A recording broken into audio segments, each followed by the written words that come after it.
देखिए, सदन में किस तरीके से संविधान पर आर पार देखने को मिला और प्रधानमंत्री नरेंद्र मोदी ने विपक्ष को किस तरीके से चारों खाने चित्त कर दिया, ये आपने देखा। बढ़ेंगे आगे और अब बात करेंगे प्रधानमंत्री के 11 संकल्प की, जो कि वो यहां पर दोहराते हुए नजर आए। पहला संकल्प क्या था?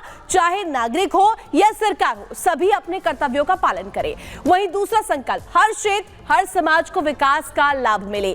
दूसरा संकल्प में आगे ये भी कहा गया कि सबका साथ और सबका विकास हो, यानी कि सबको एक साथ लेकर के चलने की बात की गई। वहीं तीसरा संकल्प, जब भ्रष्टाचार के प्रति जीरो टॉलरेंस की जो नीति है वो हमने अमूमन देखा ही है, वही पालन करते हुए यहाँ पर नजर आए लोग। भ्रष्टाचारी की सामाजिक स्वीकृति जो है वो ना की जाए, देश के कानून, देश के नियम, देश की परंपराओं का पालन हो, ये चौथा संकल्प उनका रहा। देश के नागरिकों को गर्व होना चाहिए कि वो भारतीय है, गर्व का भाव उन्हें होना चाहिए। गुलामी की जो मानसिकता है उससे सीधे सीधे मुक्ति की बात करते हुए प्रधानमंत्री नजर आए। पांचवें संकल्प में यह बात उन्होंने दोहराई और कहा कि देश की विरासत पर गर्व लोगों को होना चाहिए, भारतीय कहलाए जाने पर गर्व होना चाहिए। छठा संकल्प क्या था? देश की राजनीति को परिवारवाद से मुक्ति मिले, यानी कि जो डायनेस्टी से चली आ रही परिवारवाद की जो राजनीति है इससे मुक्ति मिलनी चाहिए। सातवां संकल्प क्या रहा? संविधान का सम्मान हो, राजनीतिक स्वार्थ के लिए संविधान को हथियार ना बनाया जाए। वही आठवां संकल्प, संविधान के भाव के प्रति समर्पण रखते हुए जिनको आरक्षण मिल रहा है उसे ना छीना जाए और धर्म के आधार पर आरक्षण की हर कोशिश को रोका जाए। तो महिला विकास में भारत दुनिया के लिए मिसाल बने, यानी कि देखिए आधी आबादी का जिक्र भी 9वें संकल्प में कर दिया है।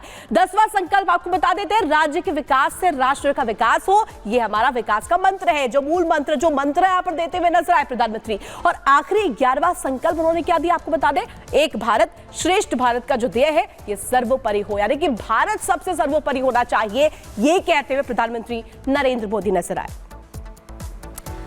और प्रधानमंत्री मोदी ने विपक्ष पर जमकर आरोप भी लगाए इस दौरान, लेकिन वो कहते हैं कि अगर कोई आपकी आलोचना करता है तो उसको सहने की शक्ति और समझ आपके अंदर होनी ही चाहिए, लेकिन विपक्ष के अंदर वो समझ है ही नहीं, क्योंकि एक तरफ विपक्ष प्रधानमंत्री मोदी पर करारा प्रहार करता है और जब पीएम मोदी ने पलटवार किया तो विपक्ष की तरफ से अलग आरोप लगाए गए। हालांकि बीजेपी भी इस पूरे मामले को लेकर हमलावर होते हुए नजर आई है। कांग्रेस के माथे पर जो पाप है वो कभी भी धुलने वाला नहीं। संविधान पर पीएम मोदी ने विपक्ष के 55 साल के पाप गिनाए तो विपक्ष तिलमिला उठा। 55 साल तक विपक्ष ने क्या किया, उसका काला चिट्ठा उसके सामने इस लहजे में खुलकर आएगा, किसी ने सोचा भी नहीं था।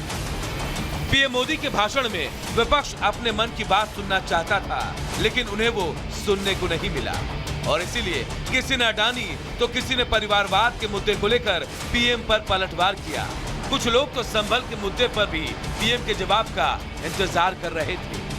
प्रधानमंत्री जी ने एक नई चीज नहीं बोली। मैंने सोचा था प्रधानमंत्री जी कुछ नया बोलेंगे, कुछ अच्छा बोलेंगे। उनके खोखले 11 संकल्प, अगर भ्रष्टाचार के प्रति जीरो टॉलरेंस है तो अडानी पे बहस तो करो। बहुत लंबा भाषण था। आज हम लोगों को 11 जुमलों का संकल्प सुनने को मिला।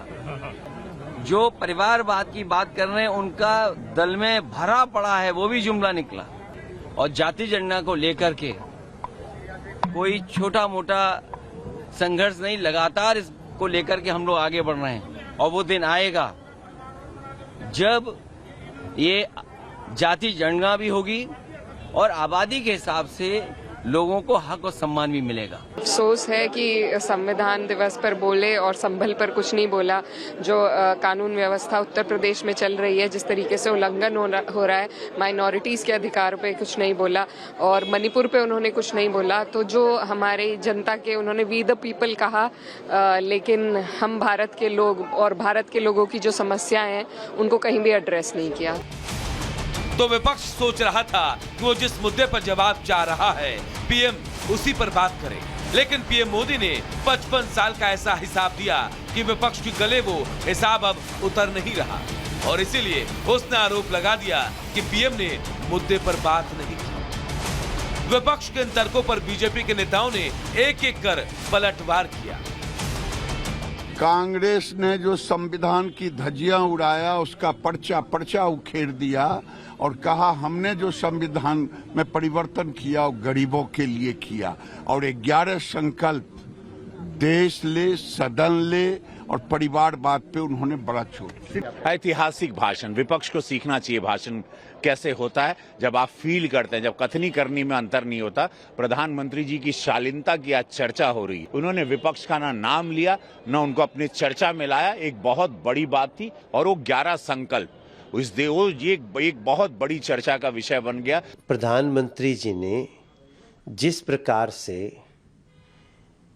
कांग्रेस कैसे संविधान का हमेशा हत्या करती रही है, ये सारी घटनाएं बताई हैं। जिसने संविधान की रचना की, संविधान निर्मात्री सभा के जो अध्यक्ष थे बाबा साहब भीमराव अंबेडकर, उनको जीते जी बल्कि उनके ना रहने के बाद उनकी कोई जो चिन्ह है उसको बड़ा न बनाया जा सके, ये सब कांग्रेस ने पाप किया है।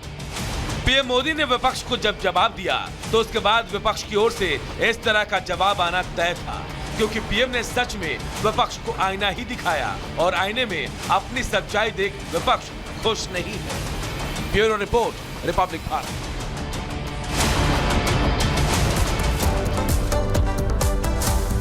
और चलिए बढ़ेंगे आगे और बात करेंगे दंगाइयों को योगी संदेश की। जी हां, हम बात कर रहे हैं उत्तर प्रदेश के मुख्यमंत्री योगी आदित्यनाथ की, जो कि अपनी लय में जब भी आते हैं तब अपनी वाणी से वो जो विपक्ष है या फिर जो दूसरी तरफ लोग हैं उनकी बखिया उधेड़ देते हैं। किस तरीके से?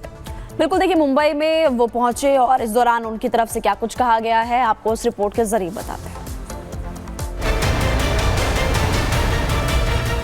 मुंबई में दिखा योगी का रौद्र रूप,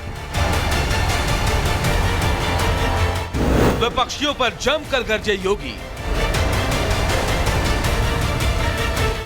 निशाने पर राहुल के साथ पूरा विपक्ष, दंगाइयों पर भी खुलकर बोले योगी।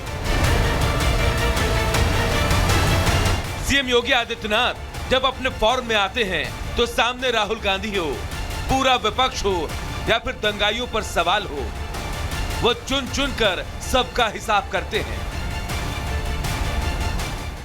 मुंबई में हुए वर्ल्ड हिंदू इकोनॉमिक फोरम 2024 में योगी आदित्यनाथ अपने पूरे लय में नजर आए। सीएम ने मंच से पहले दंगाइयों को साफ संदेश दिया कि उन्हें दंगाइयों का इलाज करना बेहतर तरीके से आता है। ये लोग नहीं चाहते थे कि अयोध्या में राम मंदिर के से संबंधित विवाद का समाधान हो, और चूंकि मैं तो उत्तर प्रदेश में हूं, कहते थे, डराते थे, कहते थे अरे अयोध्या में कोई फैसला हो गया तो खून की नदियां बहेंगे। अबे हमने कहा फालतू बात करी, मच्छर नहीं मरने वाला है, दंगे फसाद की बात करते हो।